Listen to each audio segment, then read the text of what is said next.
এই কলিযুগের মাটিতেই গৌর হরি আমার অযাচিত ভাবে সকল জীবকে হরিনাম বিতরণ করেছে।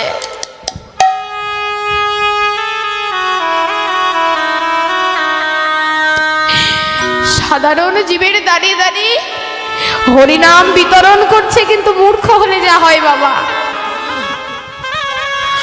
গৌর হরি যখন হরিনাম বিতরণ করেছে, আমরা কেউ বা তার কাছে নিয়েছি, আবার কেউ বা না বুঝে গৌর হরিকে ফিরিয়ে দিয়েছি। এদিকে তিনি তো বিশ্ব পিতা গো মা, তাই যারা হরিনাম নিতে চেয়েছে তাদেরকেও দিয়েছে, আবার যারা হরিনাম নিতে চায়নি তাদেরকেও দিয়েছে। তখন দাদা নিতাই প্রশ্ন করছে, নিমাই নিমাই যারা নিতে চাইছে তুই তাদেরকে দে, যারা নিতে চাইছে না তুই তাদেরকে দিস না। আমরা দেব মা?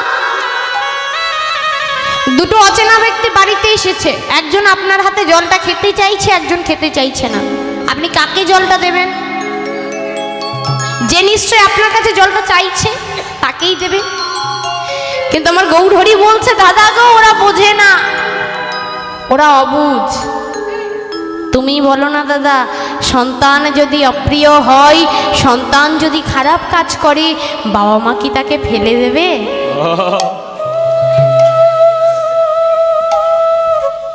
আমার সন্তানরা ওরা বোঝে না দাদা, কোনটাতে ওদের ভালো হয়, কোনটাতে ওদের খারাপ হয়। ওরা যে অবুঝ দাদা, তবে আমি তো ওদের পিতা, আমি বিশ্ব পিতা। কেমন করে দাদা ওদের ভুলগুলোকে না বুঝিয়ে কেন আমি রাগ করে থাকবো? আমাকে যে ওদেরকে বোঝাতে হবে, যেই হরিনাম কৃষ্ণ নামকে ওরা নিম পাতা বলে দূরে সরিয়ে দিচ্ছে, ওদেরকে বুঝতে হবে যে নিম পাতারও নিজস্ব একটা গুণাগুণ আছে, সঠিক সময় সেটাকে ব্যবহার করলেও উপকৃত হওয়া যায়। কি গো মাইরা, নিম পাতার স্বাদ কেমন? কেমন মা? এমন স্বাদ জীবনে মুখেই তুলি না, কি বলবো মা।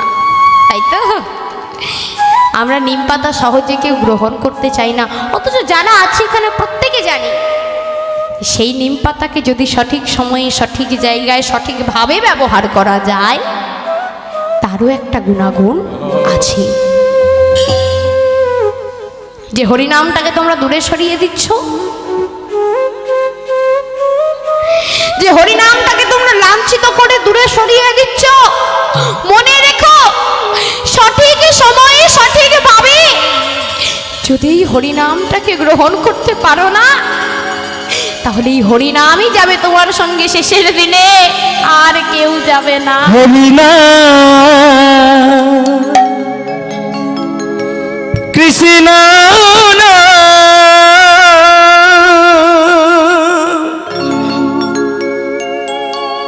কৃষ্ণ নাম বলো,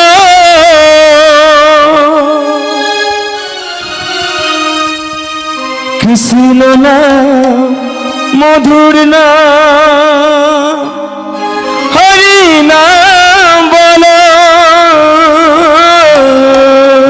হরি নাম কৃষ্ণ নাম, কৃষ্ণ নাম কর, হরি নাম মধুর নাম, কৃষ্ণ নাম কর। হরি নাম কৃষ্ণ নাম,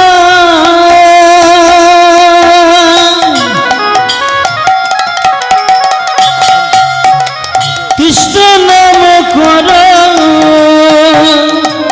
হরি নাম মধুর নাম, কৃষ্ণ নাম বলো। তোমরা হরি নাম কৃষ্ণ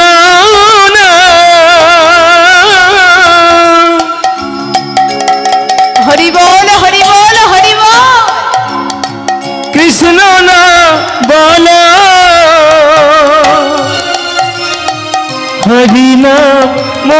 নাম কৃষ্ণ নাম বলো। ও হরি নাম কৃষ্ণ নাম,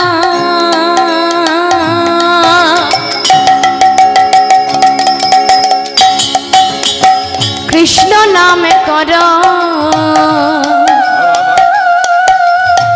হরি নাম মধুর নাম কৃষ্ণ নাম ভজ। ও নাম ভজ নাম চিন্ত, নাম কর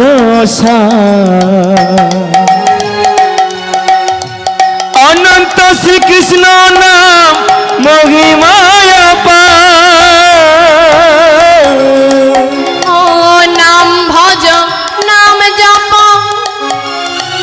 নাম কর অনন্ত শ্রী কৃষ্ণ নাম মহিমায় অপার। হরি নাম কৃষ্ণ নাম কৃষ্ণ নাম কর, হরি বল হরি বল। কৃষ্ণ নাম বলো। হরি নাম কৃষ্ণ নাম কৃষ্ণ নাম বলো, কৃষ্ণ নাম মধুর নাম হরি নাম বলো। কৃষ্ণ নাম মধুর নাম হরি নাম বলো, হরি নাম কৃষ্ণ নাম হরি নাম বলো।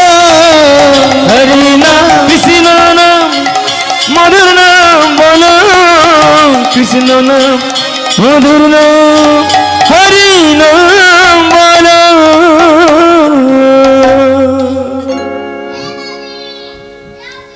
হরে কৃষ্ণ মা, ভগবান নিজেই বলেছে তুমি আমাকে ডাকো, ডাকার পরে তো তুমি আমায় পাবে। গীতায় ভগবান বলেছে যে যথা মাং প্রপদ্যন্তে স্থাগে তথৈব ভজম্যহম মম বর্তানুবর্তন্তে মনুষ্য পার্থ সর্বস্ব। না ডেকে যদি তাকে পেতে চাই, পাওয়া কি যায়? কি গো মায়েরা, যায়? না ডাকলে কখনো কাউকে পাওয়া যায় না।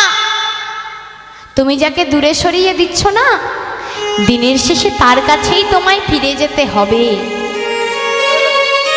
তাই তাকে তুমি হেলায় হারিও না। যাকে তুমি আজ অবহেলিতভাবে ফেলে রেখেছো না, তাকেই তোমায় আপন করতে হবে। তাই অযথা তাকে দূরে সরিয়ে দিও না। আমরা কি করি মা, ভগবানকে ডাকতে পারি না গো, অপরাধ নেবেন না মা। মন্দিরে গিয়ে ভগবানকে কি বলি, প্রভু গো আমার কাছের মানুষটাকে ভালো রেখো, ছেলে আমার চাকরির পরীক্ষা দিতে যাচ্ছে, একটা চাকরি যদি পেয়ে যায় তোমার মন্দিরে এসে আমি 1 কেজি বাতাসা দিয়ে যাব। হরি বল। বাবা কথাটা বলবার আগে যারা আমরা বলছি একবারও ভেবে দেখছি না আসবার সময় সঙ্গে করে কি নিয়ে এসেছি? কি নিয়ে এসেছি? কিছুই না। যাবার সময় তুমি কি নিয়ে যাবে? কিচ্ছু না। সংসারে যা কিছুকে তুমি আমার আমার করছো না, সেগুলো কিছুই তুমি সঙ্গে নিয়ে যেতে পারবে না। আরে যে বসনটা তুমি পড়ে রয়েছো না, তোমাকে যখন চিতার আগুনে পুড়িয়ে দেওয়া হবে তখন সেই বসনটুকু তোমার কাছে থেকে ছিনিয়ে নেওয়া হবে। তুমি সেটুকু সঙ্গে নিয়ে যেতে পারবে না। হ্যাঁ, তাহলে তুমি কিসের জন্য এসেছো? তুমি কিছু নিয়ে আসতে পারলে না, এত কষ্ট করে খাটাখাটনি করে কিছু নিয়ে যেতে পারবে না